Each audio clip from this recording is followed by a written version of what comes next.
Hi class, welcome to lecture 4.6. I originally was planning to make lecture 4.5 both part 1 and part 2, but I thought it might be more convenient for me to break up the test guide lectures, or at least the videos, into part 1 and part 2 as well. So this is lecture 4.6, and this is a review of the test guide part 2 for exam 4. Now before I want to look at the actual problems, I want to go over some important equations for this exam. Obviously, if you look at the lecture material, you'll see some of these equations as well. But I thought I might just point out a few things real quick. First, if you're looking at that piece of paper, what you'll see here is I've just shown you the top half. In the on the left side here, in that top left quadrant marked as number 1, I talk about the dividend discount model or the dividend growth model. For this class at least, don't worry about those terms as far as the difference between them. Use them interchangeably. Really what I want you to know is this equation. It's one of the most important equations in finance, and that's a price equals the current dividend times 1 plus G over R minus G, or you could say next year's dividend over R minus G, where R is your required return and G is your dividend growth rate, which we'll also talk about in a second, that your dividend growth rate is nothing, or is the exact same, I should say, as your capital gains yield. But for now, just know that this is the dividend growth rate. Now, the original equation shows you how to solve for price in today's year, which is why you get that subscript 0.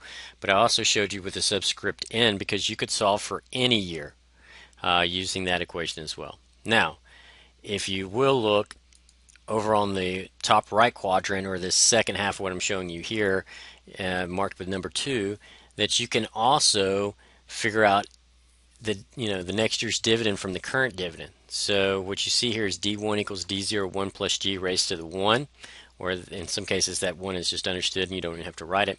That's really nothing more than the time value money equation that exam 2 was built upon, okay?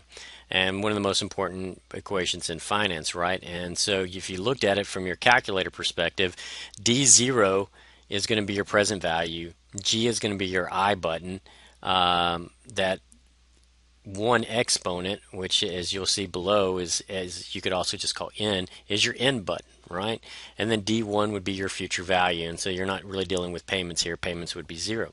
But I just wanted to show you that you can figure out any future dividend as well by changing that understood 1 exponent to n, right?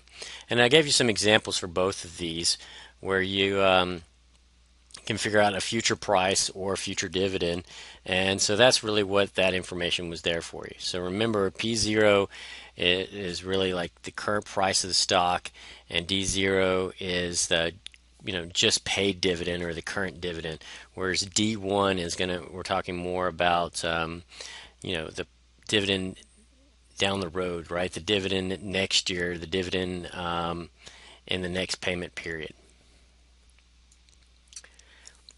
Now, looking at the bottom half of this page, you'll also see another equation that you learned before, and this is the perpetuity equation. Now, the reason I like to point this out is if you're trying to find the perpetuity for a stock, it's not that hard. Remember the original perpetuity equation, you can see that present value for a perpetuity is nothing more than the cash flow divided by R. For a stock, present value is going to be the original price, and that cash flow is going to be a dividend. So it's pretty much the exact same equation, and it looks this way because there's really assuming that there's no growth rate in the dividend, so G equals 0. But where did this whole dividend discount model, dividend growth model equation come from? Well, it's really nothing more than a growing perpetuity, right? So now if we assume that there is a growth rate for dividends, what you're going to see is with a perpetuity, that would have been a PV subscript 0 equals C subscript 1 over R minus G. So for a stock, it's pretty much the exact same thing. It's the price subscript 0 equals D1 over R minus G. So this is, this entire equation is built off of the perpetuity equation you've seen before, and so the dividend discount model is really not that new. It's just you're going to use it a lot for these problems, okay?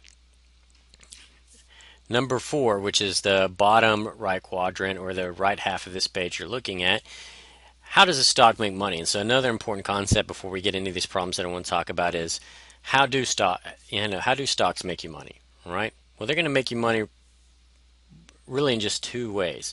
One is they could give you, dividend payments. The other is that over time their price could appreciate in the form of capital gains. So you really get a yield from both dividends and capital gains. So if I take that equation that you see over in number 3, P0 equals D1 over R minus D, that basic equation, and I rearrange it for R, I'm going to get R equals D1 over P0 plus G. And this is really important because this shows you where your return for a stock can come from, and it's going to come from two places. Remember that. It's going to come from the dividend yield, which is D1 over P0, and the capital gains yield. And you might have heard me recall that at the beginning of this, I told you that G is not only the dividend growth rate, but it's mathematically equivalent to the capital gains yield as well. And we'll just leave that discussion for an investments class, but just trust me on that one. And so you will see here that you can rearrange R for both the dividend yield and capital gain yield, and you'll see that come back up in a problem on your test guide as well. So just wanted to familiarize you with this equations page and why I wrote it out this way. Just wanted to give you a little bit of a perspective on these equations before we head into these math problems. Now for the math problems for part 2, they start at number 26. Okay, so look at your test guide, your part 2, test guide part 2, and go to number 26, and you'll see this problem. And it's just a very basic dividend growth model problem. Grainger Corporation stock currently sells for $58.29 per share. The market price requires a 12% return on the firm's stock if the company maintains a constant 6.5% growth rate in dividends. What was the most recent annual dividend per share paid on the stock? Now, a lot of these problems are going to be plug and chug, and you're going to find some of these problems to be much easier than even some of the problems for part 1, for the test guide part 1. Let's look at the original equation. Now, I know we're solving for D0 because it said the most recent annual dividend that we paid. In other words, just paid, and anytime you hear the just paid dividend, that's D0. So I could rearrange the whole equation for D0, which I showed you how to do, and then plug and chug. Or you can put in the numbers just the way it is, and you don't even have to rearrange the equation, and then you can just solve for D0. But either way, you've got the stock price, you've got the growth rate of 6.5%, and you've got the required return of 12%. So you got everything you need but D0. Just solve for D0. You'll get $3.01. Most of these problems, like number 27, they're just like number 26, except they're asking you for a different variable. So you can rearrange them to solve for a different variable, or you can just plug and chug. In this case, Better Plastics is a mature manufacturing firm. The company just paid a $5 annual dividend, but management expects to reduce this payout by 2% per year indefinitely. Now, that reduce the payout by 2% per year is very important. That word reduce is the whole trick to this problem, because that means that the growth rate's actually going down, right? So you have a negative growth rate, which can actually happen. So that's what this problem's here to kind of teach you about. If you require a 13% return on the stock, that's your R, what should you pay for a share today? Now all you got to do is plug and chug, but remember that G is negative 0.02.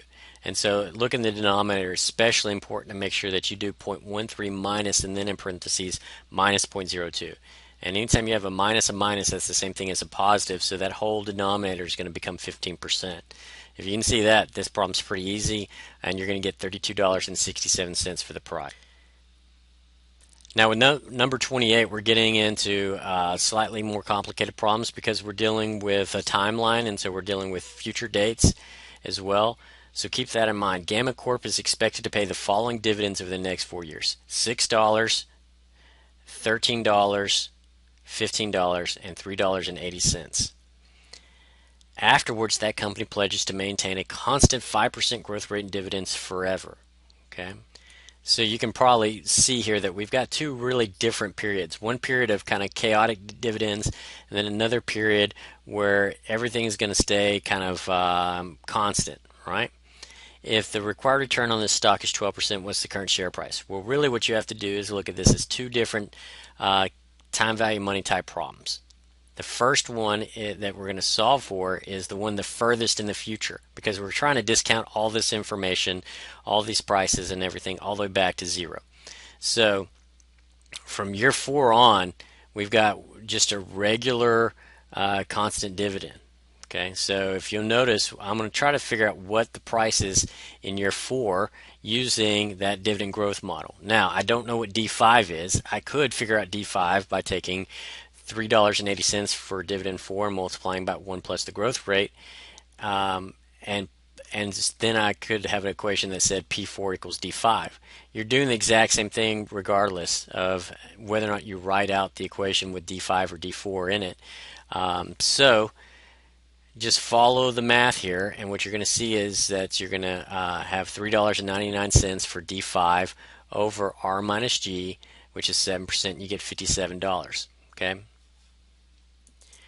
Now the rest of the problem is actually a cash flows problem, right? Because you got $6 in year 1 from dividends, $13 in year 2 from dividends, $15 in year 3 from dividends, and then in year 4, you're going to get not only your dividends, right, which was $3.80, but you're also going to get that price back. And it's a similar concept to bonds, where if you remember, you also got a principal back at the end. In this case, we're going to throw in the price here, but this is the price based off of all the future cash flows, okay, after year 4. So just make sure that your cash flow 4 is not just dividend 4. It's going to be dividend 4 plus that price in year 4 as well. So your cash flow 4 is going to be $3.80 plus $57, so $60.80. You'll enter all those into your cash flows button, right? So that's you hit your cash flow button, and you'll want to hit second clear to clear all of that information out. That might be in your cash flow button. Plug in all of those different cash flows. You're going to go to NPV, make your I equal to 12%, and then you're going to hit go the down arrow, go to NPV, hit compute. You'll get $65.04, right? So this is bringing back some of the information you learned before with cash flows as well from exam 2. So that's a really good problem to show you about pricing a stock that might have uneven cash flows in the beginning and then constant cash flows thereafter. Now with number 29, we have a even maybe more complicated version of problem number 28. Taylor Tools is a young startup company. No dividends will be paid on the stock over the next 8 years because the firm needs to plow back its earnings to fuel growth. And that all they're trying to say there is, there's some companies that want to grow a lot, so they're not going to give out a big dividend. They're going to want to keep that money so that they can use that, for future growth opportunities. The company will then pay out $10 per share in year 9. Now, if you notice, I drew a little clouded note up there that says that I'd like you to change that wording to at the beginning of, so that I just don't want there to be any confusion, and I'm talking here about D9. D9 equals $10. And then they're going to increase this dividend by 3% per year thereafter. So if the required return on this stock is 13%, what is the current share? So it's somewhat complicated simply because of the wording, but maybe from a math perspective, it might in some ways actually be easier than 28. Really what you have here is, instead of a period of chaotic dividends and then kind of a dividend growth model problem from that point on, you got a period of no dividends. Okay, so what we want to do is first find out, we want to take care of what's in the furthest in the future first, right? So let's try to figure out P8. Now you could figure out P8 or P9, it doesn't matter, except where, whichever one you use, that's the one you got to use to discount back. So I showed you kind of how to do this either way. In the clouded little area, you can see solving for P9. Let's do P8 first. If we do P8, we know what D9 is, so we just say P8 equals D9 over R minus G, and you can do that, remember from your equation sheet, that you can solve for a price in any year, right? So $10 over basically 10% is $100, and that makes a whole lot of sense. Okay. Then what you would do in step 2 is discount that $100 back to year 0. And that's just one simple time value money problem, right? So now your P8 becomes your future value, okay, of $100. There's no payment, okay? I is your R, which is 13%, and you're discounting that back over 8 years. So you're going to solve for P0 and get $37.62. Okay, so that's just two really simple problems, right? One dividend growth model problem and one time value money problem. You could have solved for P9, and I only do this because I have some students that go, well, why didn't you solve for P9? Well, it doesn't matter which one you do, except you've got to remember if you solve for P9 that you are in the year P9 also going to have that dividend as part of your cash flow for that year as well, right? So make sure you remember to get, and maybe I should have said P9 is cash flow 9 is going to be equal to P9 plus the dividend in that year. Maybe that would have made a little bit more sense. But nonetheless, you're going to get $113 there, and then you would discount that back 9 years, okay, instead of 8. And you'll get the same answer either way. So that's how you take care of a problem where you have no dividend payments for a while, and then you have a constant growing dividend from that point there on. Let's go back to a real simple problem. Let's look at using that dividend growth model to just solve for G. So the stock price of Samuelson Incorporated is $81. Investors require a 14% rate of return on similar stocks. If the company plans to pay a dividend of $3.20 next year, what growth rate is expected for the company's stock price? Okay, so you take a look here and you can see that you've got opportunity to rearrange the entire equation for G and then solve, plug and chug, right? Or you can just throw the numbers in from the very beginning and solve for G, whichever one makes it easiest. Make sure you know whether or not you're using D0 or D1. In this case, it says company plans to pay a dividend of $3.20 next year, so we know it's D1. And then you just, plug and chug and solve, and you're going to get 10.05%. So that should be a pretty easy problem on the exam. Now, number 31 is probably the outlier or the oddball of all the questions from this study guide, because it doesn't really have anything to do with dividend discount model, right? So this is more about stocks and how you might want to think about how voting happens for the board of directors. And you say, well, why is this important to me? I might not be a board of director, when I'm coming out of college. That's probably true.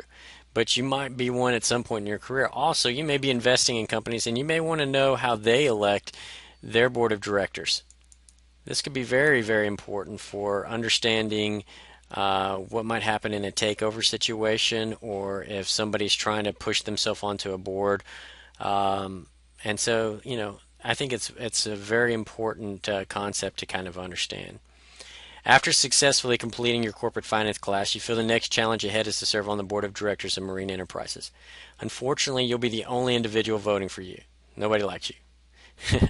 If Marine Enterprises has 550,000 shares outstanding and the stock currently sells for $42, how much is it going to cost you to basically buy a seat on the board? Now, you can do this either using straight voting or cumulative voting, and so that's really what you want to figure out. So the whole point here is, if you're going to do straight voting, you basically have to have a majority of the shares. Okay, so that's 50% of the shares plus one additional share.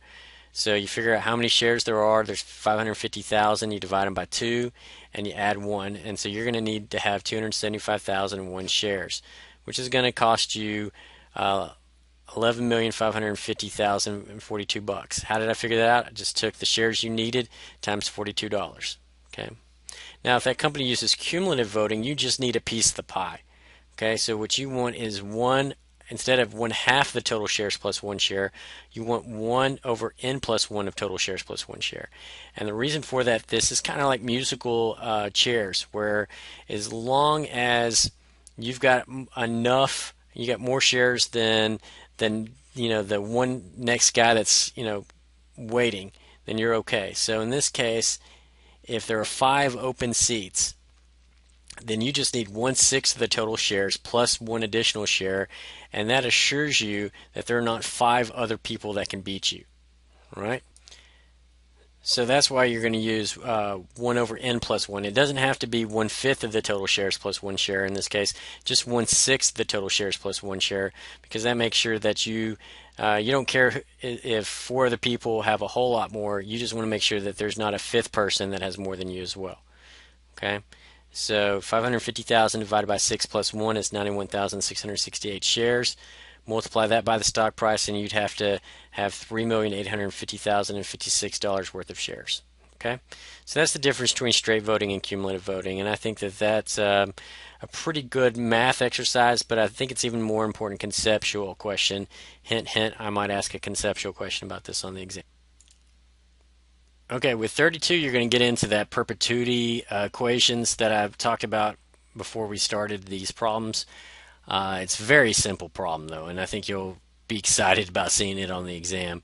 Pluto Incorporated has an issue of preferred stock, and so I'd like to point out that preferred stock oftentimes will follow this kind of perpetuity, where maybe there isn't a growing dividend, but a guaranteed specific constant dividend. Outstanding that pays a $3.50 dividend every year in perpetuity. If this issue currently sells for $92.30, what's the required return? So you can use the dividend growth model, or you can use the present. You can use the equation for the present value for perpetuity. It doesn't matter. You're going to get the same thing, because if it's constant dividend with no growth rate and g equals 0, you'll see that the two equations basically boil down to price equals dividend over return. You can rearrange that to solve for return, which is dividend over price, and you're going to get $3.79. So that's pretty much giving you a dividend yield, is really kind of what you're getting there. So I know you should be excited. Everybody loves a one-step problem. Okay. Now with problem number 33, this gets into that last part on the equation page that I went over, where you really need to understand that R is both a dividend yield plus a capital gain yield. Now, it didn't happen in the previous problem, because remember G was equal to 0, but R is equal to the dividend yield plus the capital gains yield. So keep that in mind as we go through this problem, and I just wanted to make a note of that right up there at the top, and now I'm going to scroll a little bit further down. Suppose you know that a company stock currently sells for $55 per share and that the required return on the stock is 11%. You also know that the total return on the stock is evenly divided between capital gains yield and dividend yield. Okay, so if I know that R is 11%, and then I know that that's going to be split evenly between capital gains yield and the dividend yield, then what are those two going to be? They both have to be 5.5%, right? So I know my capital gains yield is 5.5%, and I know my dividend yield is 5.5%. Now, remember, your capital gains yield is nothing more than G, so I basically just told you that G is 5.5%, right? Okay. If the company's policy, if it's the company's policy to always maintain a constant growth rate in its dividends, what is the current dividend per share? Okay, so we're looking at the current dividend per share. We want D0. Now, there's two ways to do this. I showed you the a 1 and 2 step, and then I showed you a 1 step below that. Honestly, this time I would probably go with the bottom version. I think that might be a little bit faster. But either way, let's look at the bottom version first, right? Where I've just got D0 equals P0 R minus G over 1 plus G. In this situation, if I know G is 5.5% and I know R is 11%, then I'm going to and just plug and chug and solve, right? So I've rearranged that regular dividend discount model for D0, okay, and then I just plug and chug and solve. Now you could also have just used the regular dividend discount equation, which you will see right up in this area with this big star. It says DDM equals P0 D0 1 plus G over R minus G, and you could have plugged it in there as well and then solved for D, okay? But either way, you can do that and you just get $2.87. So the whole trick here is to conceptually know to split that R into 5.5% for the dividend yield and the capital gain yield. Now, I will also have a student that'll say, but couldn't you have done it solving for D1 from the dividend yield and then figuring out D0 from D1? Sure. So one way to do that then is to take, you know that the dividend yield which is D1 over P0, is equal to 0.055%. So you could rearrange that for D1 and get 0.055 times 55 and get $3.25. And now that you know what D1 is, then you just, as a quick time value money problem, you can do that in your calculator by making it the future value and solving for D0 as the present value, and your N would be 1 and your I would be 5.5%. Or you can rearrange that equation for D0 like I did here in step 2, but either way you'll get $2.87. So you can go either way, and I think that using the dividend discount model from the beginning is probably the easiest route, but that should be a pretty easy problem as long as you understand conceptually that R equals the capital gains yield plus the dividend yield. Continuing in that same notion about what R equals, the dividend yield plus the capital gains yield, here's an easy problem to solve. So this is just that basic dividend discount model question, rearranged for R, and you might even have already had it memorized by now that R is D1 over P0, which is the dividend yield, plus G, which is the capital gains yield. Okay, so the next dividend payment by Swenson Incorporated will be $3.80 per share. There's your D1. They told you it's the next dividend payment. Dividends are anticipated to maintain a 6.5% growth rate forever. Okay, so there's your G, or your capital gains yield. If the stock currently sells for $68.50 per share, what's the required return? And so you now have the price. You plug all that in, you get a required return of 12.05%. So that should be a pretty easy problem on the exam as well. Now the last problem on the test guide goes back to using these timelines to figure out kind of a two-staged problem, so to speak. Now, this one's going to work a lot like the other ones. It's not going to have, though, that first period of a bunch of chaotic dividends that you can't really predict, and it's also not going to have a period that's completely with no dividend payments. It's kind of a combination of both. So you'll see what I mean when we read through this problem. The marketplace recently announced that it will pay its first annual dividend 2 years from today. So you have a small period where there's no dividends. The first dividend will be 60 cents a share, with that amount tripling each year for the following 3 years. So there is an order to it, but it is not a constant growth rate. It's a tripling value, right? So so make sure you understand that. It's slightly different than just a regular dividend discount model problem there. After the dividend is expected, after that though, the dividend is going to is expected to increase by 5% annually. So there's where you get to your dividend discount model. So what is the value of the stock today if the required return is 16%? Okay, so even though you got a period of no dividends and a period of tripling dividends and then a period of constant growth dividends, you don't really have to do it as 3 stages. You can do it in 2 stages as a cash flow problem and also as a dividend discount model problem. Now you will end up figuring out that those future cash flows first, but you have to kind of figure out what your dividends are in the beginning before you can even do that, because you really need to know what D5 is, what the dividend in the 5th year is. So in step 1, what I'm going to do is I'm going to keep tripling these dividends to figure out what my dividends are in each year. D2 is 60 cents, so D3 is 60 cents times 3, that's $1.80. D4 is $1.80 times 3, that's $5.40. D5 is $5.40 times 3, and that's $16.20. So there's your dividends. Okay. Now remember, cash flow 5 is not going to be just the dividend. The other cash flows are real easy, right? Cash flow 0 is 0. Cash flow 1 is 0 because nothing happened then. Cash flow 2 is D2. Cash flow 3 is D3. Cash flow 4 is D4.